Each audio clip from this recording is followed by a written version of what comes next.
기도합니다. 예배에 참여하신 여러분들 주님의 이름으로 환영합니다. 서로 옆 사람과 인사합시다. 하나님은 당신을 사랑하십니다. 지금 사순절 기간이고 또 다음은 고난주간이라서 오늘 예수님과 바라바 이런 제목으로 본문을 선택했고 말씀을 나누려고 합니다. 지난 주간에 우리는 국내외적으로 심각한 사건을 맞이했습니다. 특별히 제가 더 심각하게 생각하는 것은 미국의 백악관에 폭력배 같은 자가 앉아서 전 세계를 상대로 전쟁을 벌이고 있다 하는 사실입니다. 여러분 알다시피 원래 미국은 기독교 청교도 정신의 바탕 위에서 약한 나라를 보호하고 가난한 나라를 원조한다 하는 그런 취지로 출발된 나라였습니다. 그렇게 해서 그 나라가 그렇게 번성하고 세계에서 최강대국이 되었던 것입니다. 그런데 지금은 전 세계를 상대로 전쟁을 벌이고 있는 것을 볼 수가 있습니다. 그래서 노벨 경제학상을 받은 금원이라는 사람은 트럼프는 완전히 미친 사람이다 이렇게 말을 했어요. 나도 어느 정도 긍정을 합니다. 관세 정책은 완전히 비상식적이고 또 크루먼이 말한 대로 상대국들을 억압해요. 연약한 나라를 억압해서 지배하려는 것밖에 없다 이렇게 말하고 있습니다. 그는 지금 전 세계 수십억 명을 상대로 자신을 과시하며 전쟁을 벌이고 있는 것입니다. 그 위선과 허영을 즐기고 있는 것을 볼 수가 있어요. 그리고 그는 자주 이렇게 말합니다. 김정은을 좋아합니다. 푸틴을 좋아한다. 이런 식으로 말하는 것을 볼 수 있습니다. 그 살인마들을 좋아한다는 것을 볼 때 그 사람의 인격이 어떠한가 하는 것을 짐작할 수가 있어요.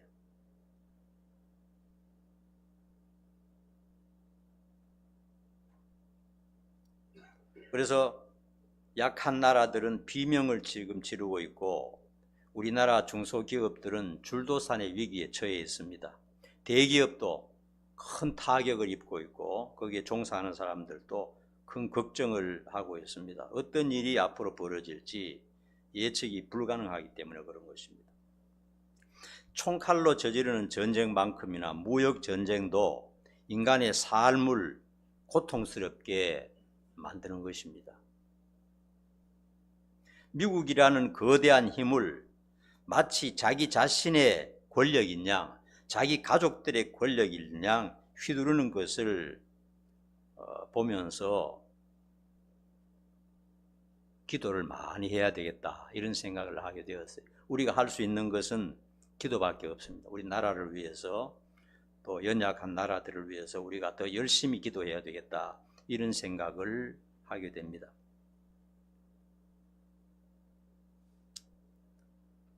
제가 조금 조사를 해봤어요.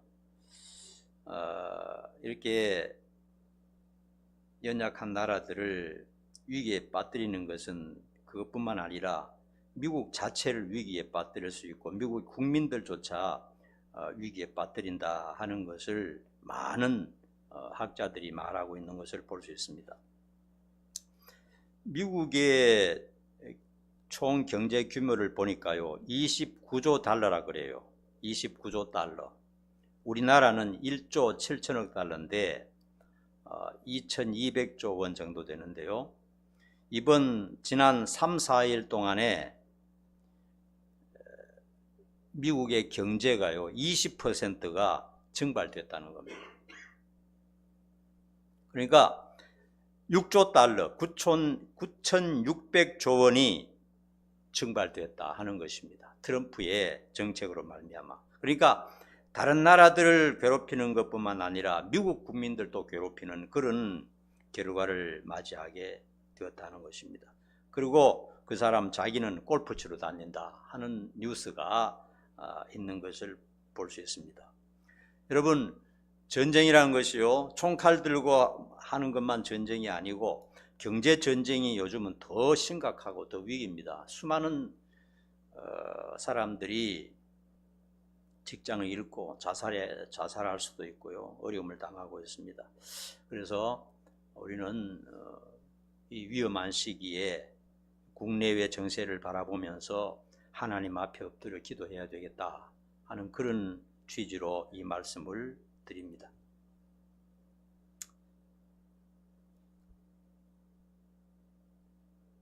한일 합작 영화 중에요, 미션 바라바라 하는 영화가 있습니다. 유튜브에 떠돌고 있어요. 그 내용은 보면요, 야쿠자에 몸담고 바라바같이 살고 있던 죄인들이 무시무시한 조직폭력배죠. 그들이 예수를 믿고 변화되어 가지고 복음을 위해서 살고 있는 실제 사실을 영화로 만든 것입니다. 여러분, 야쿠자라고 하는 조직폭력배가 얼마나 무섭습니까? 그들은 폭력을 행사하고 남의 것을 빼앗고 말 안 들으면 살인을 저지르고, 그리고 거기 폭력배에 몸담고 있던 사람들이 탈퇴하려고 하면 반드시 손가락을 받쳐야 돼요. 손가락을 다 자르고 탈퇴할 수 있는 그런 무시무시한 조직 아닙니까? 거기에 몸담고 있던 사람들이 복음을 듣고 변화가 되어 가지고요, 복음을 전하는 사람들로 변했다 하는 것입니다. 이 기적 같은 일을 실제로 가능하게 했던 주인공이 대구 출신 이성애라는 여성입니다.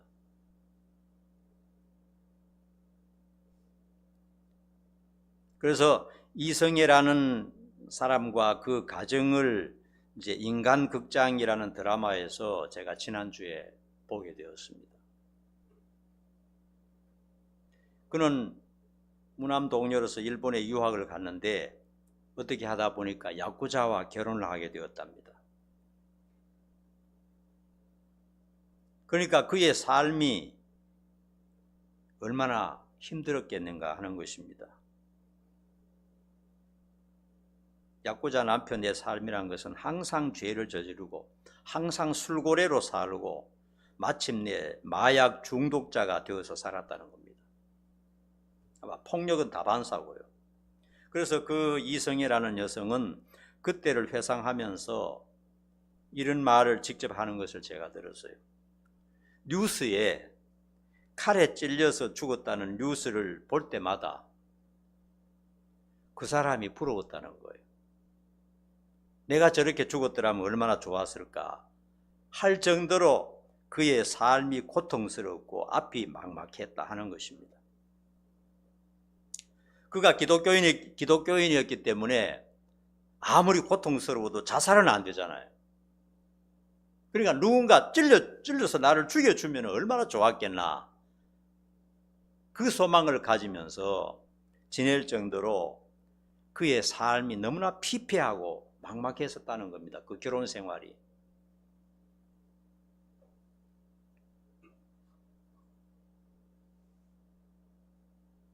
근데 그 남편은 너무나 방탕해서 야쿠자에게까지 추방당할 정도가 되었어요. 야쿠자에서 쫓겨났어요. 그러니까 평생 야쿠자 하던 사람이 쫓겨나면 절망적입니다. 자살하든지 그렇게 해요. 다른 게 할 게 없어요. 그런데 그때부터 이성애는 남편을 개종시키기 시작했고 눈물로 기도하면서 생명 바쳐서 어떻게 하든 저 사람을 돌려야 되겠다 이렇게 해서 결국은 하나님의 은혜로 그 사람을 개종시키고 뿐만 아니라 수많은 야쿠자들을 개종시키는 역사적인 일을 벌였던 것입니다. 이 드라마에 그 사실을 다 보여주었어요. 그래서 야쿠자들은요, 이 얼굴부터 온몸에 무시무시한 문신을 합니다. 그 문신을 한 사람들이 수십 명이서 큰 40kg 되는 십자가를 만들어서 그 신주쿠 같은 또 일본 내 대도시를 다니면서 막 찬송을 막 부르면서 예수를 믿으라고 눈물로 호소하는 그런 장면을 보면서 너무나 참 감동이 되었어요.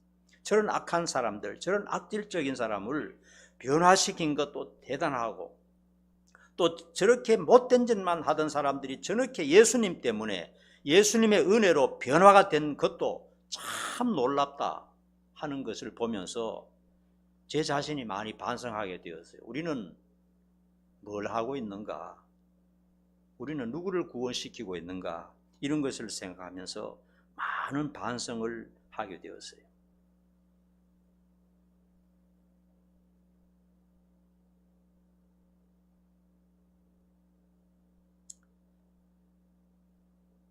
예수님께서는 죄와 사망에 또 저주에 빠진 인생을 구원하시기 위해서 이 세상에 오셨고, 누구든지 예수를 믿기만 하면 인생을 변화시킬 수 있는 것을 알 수가 있습니다.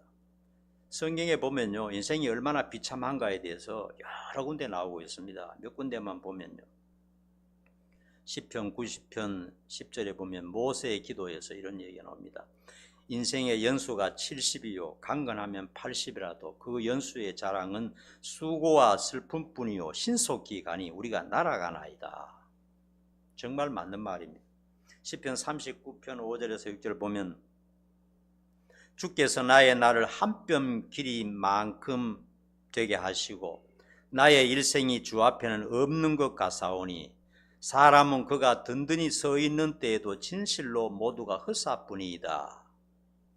진실로 각 사람은 그림자같이 다니고 헛된 일로 솟아나며 재물을 쌓으나 누가 거둘는지 알지 못하나이다. 베드로전서 1장 24절에 보면요, 그러므로 모든 육체는 풀과 같고 그 모든 영광은 풀의 꽃과 같으니 풀은 마르고 꽃은 떨어지되 오직 주의 말씀은 세세토록 있도다 하였으니 너희에게 전한 복음이 곧 이 말씀이니라. 인생의 허무와 비극에 대해서 성경이 여러 군데서 적나라하게 가르쳐주고 있습니다. 이런 말로 다 할 수 없는 인생의 죄와 비극을 해결해 주시기 위해서 예수님이 인간의 몸을 입고 오셨다는 사실을 다시 한번 우리가 깊이 생각을 해야 되겠습니다. 오늘 말씀의 첫 번째로는 예수님은 죄가 전혀 없으셨지만 사형당하셨다 하는 것입니다. 예수님을 고발했던 제사장들과 종교인들도 예수님의 죄를 찾지 못했어요. 예수님을 재판했던 빌라도 역시 무죄 판결을 선언했습니다. 그리고 예수님 자신도 나는 죄가 없다 하고 분명히 말씀하셨어요.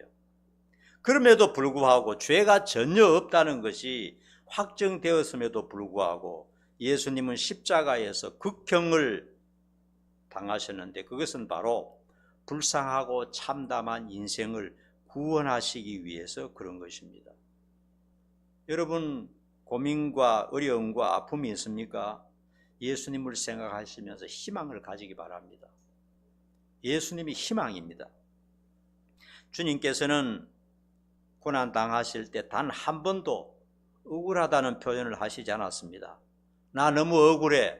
나는 죄 지은 일이 없어. 십자가에서 피 흘릴 일이 없는데 나는 너무 비참해. 이렇게 말씀하신 일이 한 번도 없으시고, 그 모든 회초리와 피 흘림과 욕먹으심을 달게 받으신 것입니다.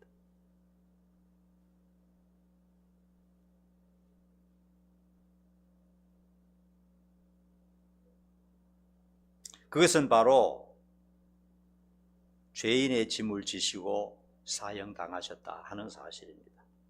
두 번째로 죄인 바라바가 오늘 본문에 보니까 석방되었다 하는 것입니다. 본문에 기록되었듯이 당시 바라바는 모든 사람들이 다 아는 공공연한 범죄자였어요. 그는 반역자였고 선동자였고 테러였고 살인자였습니다. 그야말로 사회의 암적인 존재요, 공공의 적이었습니다. 평범한 죄인이 아니고 공공의 적이었습니다. 그래서 그 당시 그는 사형 선고를 받았고 사형 집행일이 다가오고 있었던 것입니다. 그만큼 악질적인 자였어요. 그래서 빌라도는 예수님이 죄가 없다는 것을 알았기 때문에 예수님을 석방하려는 의도를 가지고 세상에서 가장 악질적인 사형수를 상정했던 것입니다. 여러분들의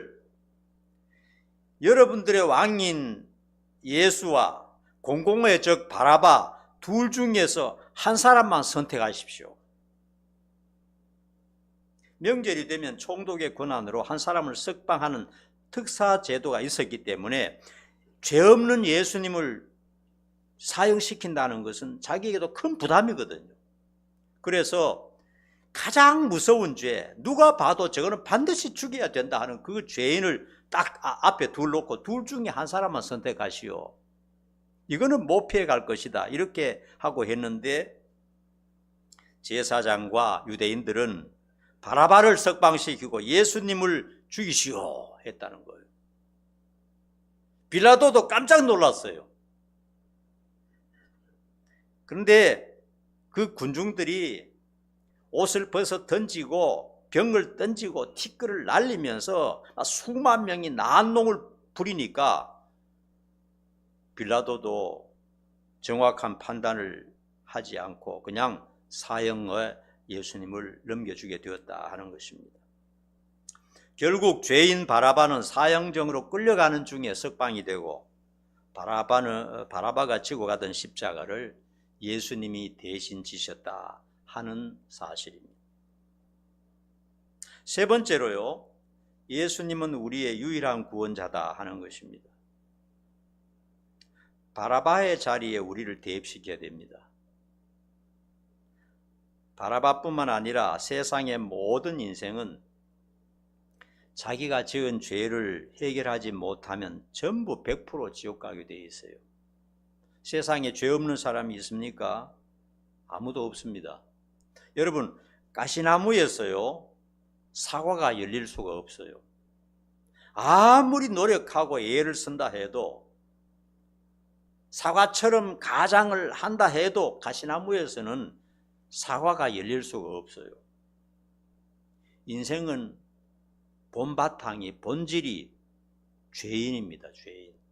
태어날 때부터 죄인으로 태어났기 때문에 죄를 짓는 게 당연한 거예요. 아무리 안 지으려고 꾸미고 노력해도 마음속 깊은 곳에 또 죄가 나와요. 그거는 살아본 사람은 다 압니다. 아무리 교회에 오래 다니고 기도했다 할지라도 계속해서 죄가 매일 튀어나와요. 왜냐?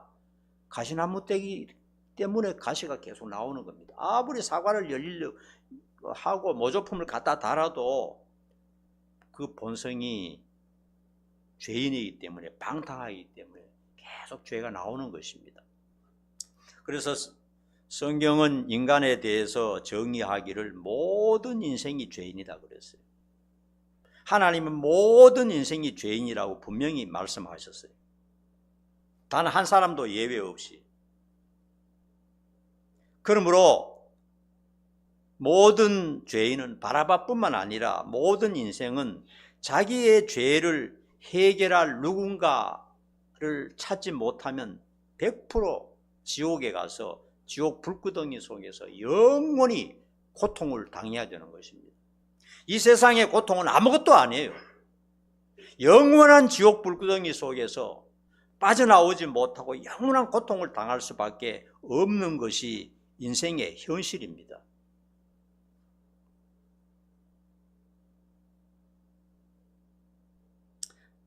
바라바는 예수님 때문에 석방되었습니다. 마땅히 죽어야 하지만은 예수님이 바라바 자리에 들어가셨기 때문에 바라바는 석방되었어요. 자, 그런데 여러분 한번 생각해 보세요. 바라바가 예수님 때문에 자신이 살았다는 것을 믿었을까요? 어떤 것 같아요?